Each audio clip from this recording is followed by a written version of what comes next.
giờ sẽ học mơ âm giờ sẽ học mơ âm xoan lấy âm xoan xuống anh đây buồn mơ xưa xoan càng giờ anh mơ giòn khi giờ có học mơ đốn tăng học anh khi mơ mi âm buồn cầu sẽ ta có âm tên sang âm mông mòย้อน hơi bàn buồn mơ xưa yom lấy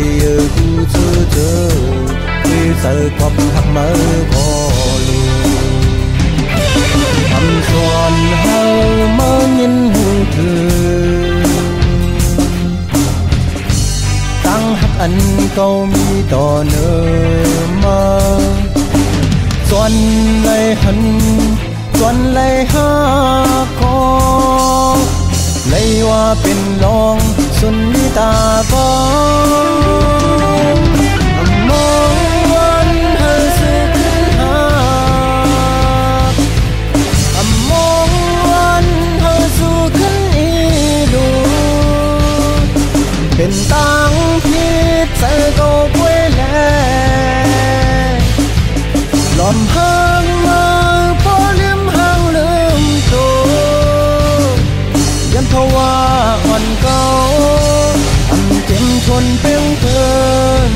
âm thơ cùng sâu lưỡi trong bàn mơ lại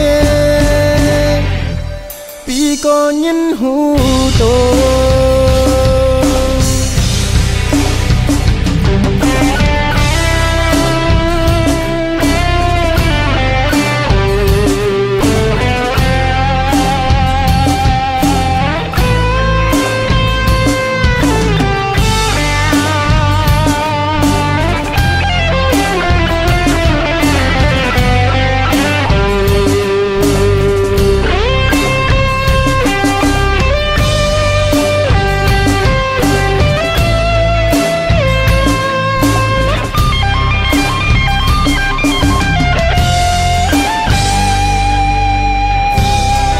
hấp anh chỉ mơ mi âm buồn cầu sẽ ta có âm tên sang âm mông mò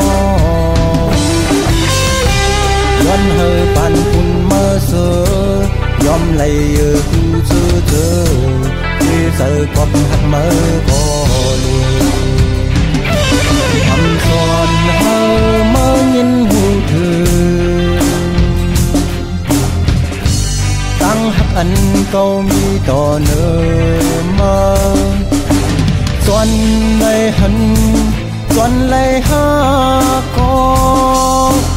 lấy hoa bên lòng xuân đi ta có mong anh hơi sự kinh hạ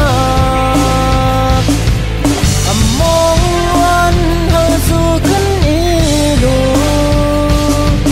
bên tăng thiết sẽ câu quê lệ lòng hăng mơ bỏ liếm hăng lương tổ dân thâu hoa hoàn cao âm tiếng chuồn tiếng thơm âm thơ cùng sâu lưỡi trong bàn mơ lại vì có nhân hữu tổ